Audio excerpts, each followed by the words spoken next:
pretty for the Nebraska Cornhuskers, but the big fundamental difference between today and Sunday, they come away with a victory. The 3-game losing streak is snapped, and the Huskers end their non-conference season, their non-conference part of the schedule, the way they needed to, with a W, as Nebraska knocks off Southern University by the final of 81-76. Nebraska is now 2-0 against this Jaguar program all time. It was head coach Tim Miles' first, and now still his last win as head coach, beating these Jaguars 66-55 back on November 11th of 2012. But we shift our attention back to this 2016-17 season, and Zach Penrice, in a lot of ways, Nebraska played well. 4 players finished in double figures. You heard Matt Reynolds say the 18 points from Jariah Horn, which is obviously a career high for the freshman. You know, that's pretty unprecedented for the youngster out of Overland Park, Kansas. But a career high 18 points, 4 of 6 from three-point land. I think that's the best individual three-point shooting performance we've seen from any Husker this year. Glenn Watson dished you 13, Webster with 10, Anton Gill with 10. That's only about the second time he's finished a game in double figures. And Nebraska shot 48%. That's up from 39% on Sunday. In a lot of ways, they played well, but there were still some glaring issues in this game. They never make it easy, do they? You know, it just seems like the way that this team is wired, honestly, to just kind of work it that way. And against whoever that is that they're playing. Yeah, I mean, and you and I were talking about this during pretty much the majority of the first half. Like, the whole time it seemed like Nebraska was playing good basketball. The whole time it seemed like Nebraska was doing things differently than they did on Sunday. They were driving the basketball better. They were passing the ball, moving it much better. I think there was a better energy today, especially in the first half. And yet they weren't, breaking away from Southern. Southern was hanging around. They were making 30-foot threes every now and then and staying in the game. So Nebraska couldn't quite ditch them, which was weird. It was odd to see that the game worked the way that it did. And Nebraska never really broke away for more than a 10-point lead. I think was their largest lead of the game, or something like that. It was actually, what was it? 12, what was, I don't know, 10 or 11 or 12 or something 10. like that. They 10. led, yeah, so 10. with 2:29 left. Right, so yeah, it was 10 points. So, I mean, they never really broke away, but like you said, I mean, you mentioned everything that I was going to mention for how they played well. I mean, they did play well. Jariah Horn, where has that been? I mean, that was unprecedented, and it was really cool to see. I mean, what you really hope now is that that's not a one-hit wonder kind of game where he just does it once and we never see him again, or we never see him eclipse more than 6 points in a game ever again this season.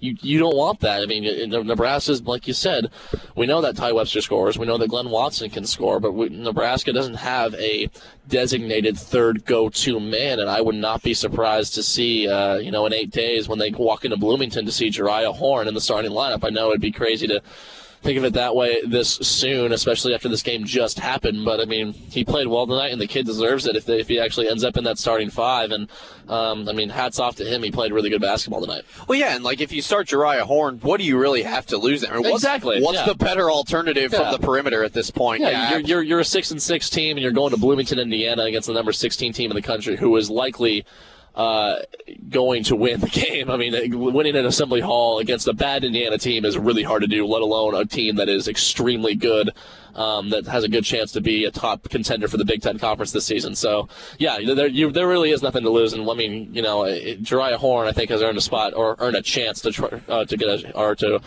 try and shine in the spotlight a little bit at Assembly Hall in the starting lineup. Yeah, Horn had appeared in 10 games before tonight with only 14 total points on the season. His previous high was 8 points against Mary. That was on November the 15th, so a month and 6 days ago when Horn came even close to an 18-point scoring effort. Final stat line for Jariah Horn, 18 points, 4 rebounds, 2 assists. So, yeah, a pretty good game by Horn. Did he have any steals? No, but he did have 1 block. So knocked down over half the team's threes, though. Yeah, Nebraska finished the game 7 of 22 from downtown. It's the most threes they've made since December 3rd when they knocked down 9 of 23 against South Dakota. So 7 of 22, that's 32%. Not ideal, but, that's above the season average. The season average right now sits at 29%, so that was an improvement. Turnovers, Nebraska only 13. Southern had 16 of them, so that's 7 fewer turnovers than on Sunday. Rebounding, Nebraska actually lost the rebounding battle, 36-34. Points off the bench. Nebraska's bench was pretty phenomenal tonight. 38 points came off there, whereas Southern only 11 points outside of their starting 5. Points from this game, statistics to know: Nebraska 5 block shots to Southern's 2. Both teams finished with 12 assists. Nebraska 8 steals, Southern with 5. This game was tied 6 times, 4 lead changes. Nebraska led for 29 minutes and 40 seconds. After they only led it 40-36 at the half, they outscored Southern 41-40 down the stretch in those final 20 minutes and hung on for that 81-76 victory. And the interesting thing, too, to think about, Zach, is how many times have we talked about here on Husker Countdown and on KRNU that if Nebraska had one more weapon, how dangerous they could be. I'm not saying, Horn is solidified as the guy, because when Anton Gill hit 10 points against Dayton, everyone thought, maybe that's our guy. Maybe that's our third perimeter shooting guy. Well, tonight, one thing that maybe you can take pride in as a Husker, Ty Webster, yes, he has scored double figures now in all 12 games with his 10 points, 5 rebounds, 5 assists, but he was 4 of 10 shooting. Ty Webster didn't score for the first 28 minutes of this ballgame. If Ty Webster does what he usually does, if you get another about 12, 13, 14, 15-point effort out of Glenn Watson like we saw tonight, so you get Webster and Watson to do their thing, and if Jariah Horn can get on a roll, build some confidence, then you at least have some sort of identity, some sort of flow on offense. Then they're going to compete a lot more in all these games. Yeah. They're going to win some games if they can keep doing that. I mean, you never know with teams. You never know when a guy is going to emerge out of nowhere, and that's just that's what makes basketball, and that's what makes this whole thing so cool. It's weird to see it that way, and it was weird to see it tonight how evenly distributed the wealth was tonight. There was only one Husker that played that didn't score, and it was Jack McVay. And I mean, you ask him, he knows that he should have scored. I mean, he missed 3 wide open threes, and then I don't even know if he ever saw the floor again after that. I mean, Miles took him out, and he kept him out, and that sent a strong message to him. McVay has been ice cold ever since the first 3 or 4 games of this season, ever since he pretty much went to the wooden legacy in L.A. He hasn't been himself. He's barely knocked down threes at all. And so I think that sent him a strong message tonight, especially before conference play started. That's got to get cleaned up. And, what's really good is that the results of the last 2 games aren't reversed, because I think that it's strong for them to come out and prove that yes, we learned some things in the Gardner-Webb game, and we came out here and we produced a result. Yes, it's Southern. Yes, it doesn't mean a whole lot, but you produced a result. You got to win. And instead of having to sit with that loss for 8 days, they can just sit with a win. They're more comfortable. They have I think after this game they have a better sense of an identity, honestly, because what did we see tonight that we haven't seen Nebraska do the whole year? Southern came out and did exactly what I told them to do, basically, and said, come out and play a 2-3 zone and see if we can beat it. And Nebraska frustrated them, and Southern had to switch to a man-to-man. I mean, it's weird how that works, and it's strange that Nebraska could do a good enough job tonight to beat that 2-3 zone. But still a glaring issue, Tommy, and it always comes back to the 2 issues of this team, and nothing's changed. 22 threes is too many threes, and they took 8 threes, I think, in the first 11 minutes of this game, or first 10 minutes of this game. Yeah. 8 threes in the first 10 minutes. That made only 1. Yeah, and you made 1 of them. I mean, and you have a guy coming off the bench, Jariah Horn, who before tonight hasn't been doing anything this season, and he knocks down over half of your 3-point shots. I mean, if he doesn't do that, what's Nebraska's 3-point percentage look like tonight? It's just, that's not who you are, Tim Miles, in Nebraska basketball. That's not what you guys do. You don't shoot 22 threes. They're lucky to have made 7 of those 22 threes to make that 3-point percentage not look so bad. And that's not who they are. They did so well driving the basketball tonight. I mean, you know that they did. I mean, they were great at it. They were great for mid-range jumpers and working the ball inside to Morrow and Jacobson and whoever else. Shamanga, even early on in that game. I mean, he played well tonight.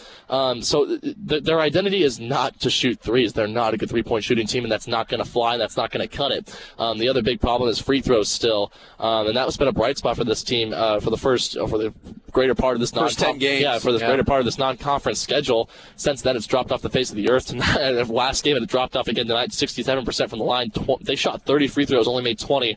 This game could have been over a lot sooner if they would have knocked down 5 or 6 more of those. Especially down the stretch late in this game. So still a few glaring issues, but honestly a much better effort tonight. I know the result doesn't look as good, only winning by 5 over a team like Southern, but I think they did a lot of very good things tonight, and just the difference was that Southern made a lot of crazy shots, and the defense wasn't as there as it always was. But there will be games where the pieces will all fit together in Nebraska. I think if they can keep playing the way that they played tonight, they're going to surprise some people in a few games this year. Yeah, this was the second highest scoring effort of the year, believe it or not. They scored 80 against Dayton, 83 against Sacramento State, which was game number 1, November 13th of the year, and they put up 81 tonight against Southern, 81-76. Yeah, I agree. This score's a little bit deceiving. It kind of reminds me of that UCLA game where Nebraska lost 82-71, which if you had watched that game late on that night after Thanksgiving, you would know that Nebraska was within single digits, 2, 3, 4 points the entire way. UCLA just kind of made some free throws, made a couple extra jumpers in those last 60 seconds. So that's what this kind of reminds me of, because really, I think Nebraska took a major step forward in a lot of categories that they had to. Yes, 20 of 30 won't cut it from free throws. That's 67%, but they were 58% Sunday. They shot 39% Sunday, 48% tonight. They made only three-pointers on Sunday. They made 7 tonight. But yeah, 32% from 3 and 67% from the free throw line. Yeah, it won't cut it in Big Ten play, obviously, but it's a step in the right direction. You knew Nebraska, I think you made this point, you kind of knew it wasn't going to be a complete 180 just 2 days later, but they had to clean up some major categories, and I think Husker fans had been waiting for, have someone else do something with the basketball, have somebody else drive the hoop except Webster and Watson. You saw that from Jeriah Horn. You saw him drive the hoop, and you saw him take threes, and yeah, it made for some pretty exciting basketball for the Big Red in those final 10 minutes. Yeah, no, it definitely did, and you and I talked about this, game after game, day after day, right here in this spot, that this team is just too predictable. I mean, if you're a Big Ten team, you're looking at this team and saying we're going to come out, we're going to play a 2-3 zone, and every time number 0 Ty Webster touches the ball, he's going to get double teamed. We're going to be breathing on him the whole game, and he's not going to beat us. And we're going to let the rest of the team beat us. And that kind of changed a little bit tonight. I mean, it's not consistent yet. Obviously, it's just one night, but if Nebraska can get this thing going, if they can change a little bit of who's going to, who's the threat with the basketball, it can confuse teams, it can frustrate teams defensively, and it can open up things a little bit for Nebraska. That includes Ty Webster. If he has more guys that can, score the basketball at will, that frees him up a little bit more, and he can do more of his thing, because his role is not what his role is on this team. That he's not designed to go and be the leading scorer night in, night out. He's not Andrew White. He's not Siobhan Seals. That's not who he is. He's not as good as those guys. He's more of a role player. He's designed as a great 2 or 3 second or third guy. And here he's been the first guy, and that's not really his role. This team is not a team that's built or designed to have a number 1 or number 2 guy. They need to be able to spread it around. They need to be able to do what they did tonight and get so many different guys on the score sheet with so many different guys as threats with the basketball, where you don't know who's going to get it and you don't know who's going to score, who's going to be the threat on this particular play. Nebraska did a great job with that tonight, and I hope to see a lot more of that in the future. And I know Tim Miles and Husker Nation does too. Yeah, all good points there. And but the big thing, I guess, the optimism that I take away from this game, besides the 18 points from Jeriah Horn, is just the thought that what if Ty Webster had been scoring some points, been doing what he's been doing all year in those first 28 minutes? He probably would have finished with roughly 20 points in this game. So if you can, Webster's averaging 17.5 points a game this year. That's third best in the Big Ten.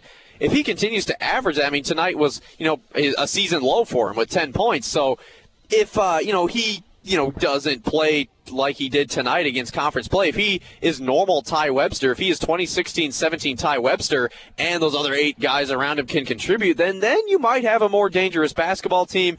It is one game. It is Southern. This was a 4-7 basketball team, and you only won by 5 in Lincoln in front of another pretty sleepy crowd here tonight. I must add, what was final attendance? 8,612. So only 500 more people here than on Sunday. So, yeah, Nebraska, they created their own energy, something they didn't do Sunday. Yeah. So, yeah, one game, it's tough. It's tough to judge, but yeah, when 9 different players score on an off night, when Ty Webster only has 10, I think that's what you got to take away, because Ty Webster's going to get back to form at some point in time as you go in the conference schedule. So if, Jeriah Horn can remain consistent, if Glenn Watson remains consistent, I think Ed Morrow is an absolute staple by the rim. He has been all year. Anton Gill will be hot and cold. I think Jordy Shamong has progressed. Isaiah Roby dumped in 4 more points tonight.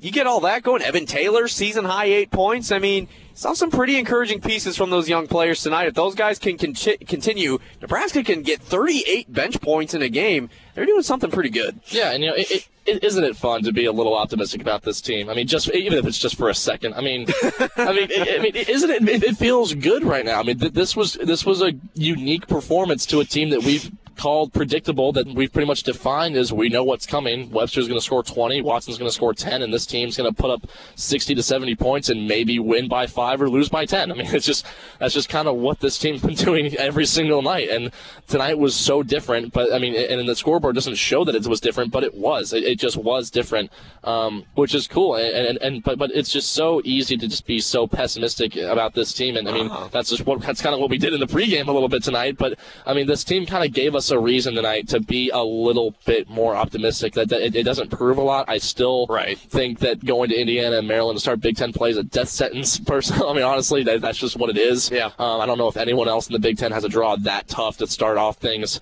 in conference play this season. But you know, it's a step in the right direction, and it's something different. And I think that's what a lot of people wanted to see tonight. And you mentioned it. That's a great point. People are kind of sick of hearing Ty Webster scored 20 tonight. How about Jariah Horn? Yeah, Who in the world is Jariah Horn? I mean, it's great. I mean, it's awesome. He scored 18 points tonight. That's so cool. It's so different. It's so unique to this team for a team that's been so consistently doing average things. And it's really cool that it's something different. And I think it's great for this team and for this program and honestly for the fan base to have a little bit of something to cheer about right now. Yeah, 18 points in 18 minutes for Horn. He had only been averaging 6.5 minutes a game in 10 appearances before tonight. So, yeah, I mean, I think that alone kind of epitomized this was a feel-good win. It wasn't pretty, but just watching the freshmen go out there and nail some threes and watch Nebraska put a game away under Tim Miles, where, you know, that's something that the Miles regime they've struggled with, is putting games away late. And to watch a freshman go out there and nail some threes in what was a nail-biter game and a game that was in doubt, yeah, a feel-good win, I think. And it was a great scoring effort. A lot of different guys' names were called tonight. It was an unorthodox performance, but by unorthodox, it was good. The second highest scoring effort of the year, Nebraska beats Southern, 81-76 to improve to 6-6 on the year. The Jags, meanwhile, fall to 4-8. One more thing, Zach Penrice. So, yeah, 8-day break. Indiana on the 28th, at Maryland on the 1st, back home against Iowa on the 5th. I don't know. Does this game, you kind of touched on this already, but can Nebraska get one of those even, do you think? I think best case they get one of those three. I mean, it was an encouraging game. It's an encouraging performance just because it's different, and it's not as predictable. I mean, this team is Indiana's still Indiana, Maryland's still Maryland, and I think that they could get Iowa in this building. I think that there's no question that they can beat Iowa here, just because it's here. And I think that Nebraska, you know, they're going to win some games this year, and they're going to after tonight, I'm pretty much convinced they're going to upset somebody. I mean, I just think that they will. I mean, there's going to be a night where everything comes together, where they're playing fast and up-tempo defense, where their offense, they're just knocking down shots that they never knocked down, and Webster and Watson and Horn and McVeigh and Jacobson and Morrow are all scoring and doing, and it's all clicks at once against a very good Big Ten opponent, and I think that they're going to get somebody this year. But I think as far as the next three go, one of the next three is about as optimistic as I'm going to get. Yep, Iowa's 6-5. They're 13th in the Big Ten. That would probably be your best bet as the Indiana Hoosiers, the next opponent on the docket. 86.5 points a game. That's first in the Big Ten, and they outscore their opponents by an average of 19 points. That's first in the Big Ten. So yeah, Assembly Hall. Tim Miles did win there back in 2014, a 70-60 win. That was part of that tournament run, but hasn't been able to repeat that since. He also did beat Indiana here 60-55 in January of 2014. But since then, I think Indiana's won the last 2 or 3 meetings against Nebraska, both in Lincoln and in Bloomington. So, yeah, it'll be a good measuring stick. But once again, Nebraska, an 8-day hiatus to kind of take a break, enjoy the holiday, and reset. And, get ready and buckle up, because it's going to be a wild ride in this Big Ten basketball conference yet again. Again, the final tonight, Nebraska over Southern, 81-76. This is the Husker Countdown Men's Basketball Postgame Show. Going to wrap it up with some numbers and get out of here. So, again, for Nebraska, 18 points, Jariah Horn. That was a game high, believe it or not. 18 points for him. 10 points for Anton Gill. 8 points for Ed Morrow. Mike Jacobson, 4 points, 5 rebounds for him. Evan Taylor, a season high, 8 points, 2 assists. Glenn Watson, 13 points, 2 assists for him. And then Ty Webster, 10 points, 5 rebounds, 5 assists. It was a season low, but Ty once again scores in double figures for the 12th straight game. Jordy Shamonga, 6 points and 5 rebounds in 14 minutes. And then Isaiah Roby, 4 points, 3 boards for him. On the Southern side of things, Emmanuel Shepard finished with 15 points. The Jags had 4 guys in double figures. They shot pretty well. Southern shot 30 of 66 from the floor. That's 45%. Trellin Banks, the guard for them, he had 16 points. Sean Prudhomme, he had 14 points, and then the other Jaguar in double figures was Jared Sam. He had 13, and then also contributing was Jamarcus Witherspoon with 4, and also Patrick Smith had 4. And then it was Brandon Ganaway had 3 as well. So all told, 7 different Jaguars scored. And again, 45% from the floor. And from 3, they were pretty good. 7 of 15. That's 47%. So 3-point shooting and free throw shooting. Southern was 9 for 11. So it was those kind of things. 13 Husker turnovers. Southern scored 15 points off those mistakes. And they out-rebounded the Huskers 36-34. So all of those ingredients definitely kept the Jaguars around. But Southern drops their third straight game, falling to Nebraska here 81-76. Southern's now 1-7 away from Baton Rouge this year. That's going to do it for our coverage here tonight. Our thanks to Austin Pistolka for holding down the fort in our Anderson Hall broadcast studios back at 90.3 KRNU home base. Our next broadcast of Husker basketball and our last one before the Christmas holiday will be Nebraska women, as they have a monumental test coming up tomorrow. Number 1 ranked UConn. You heard me right. The UConn Huskies, the 4-time defending national champions, the team coached by Gino Auriemma, the winningest coach in NCAA basketball, men or women. His team is here tomorrow. The undisputed, unanimous, undefeated number 1 UConn Huskies, who have won 90 or so straight games.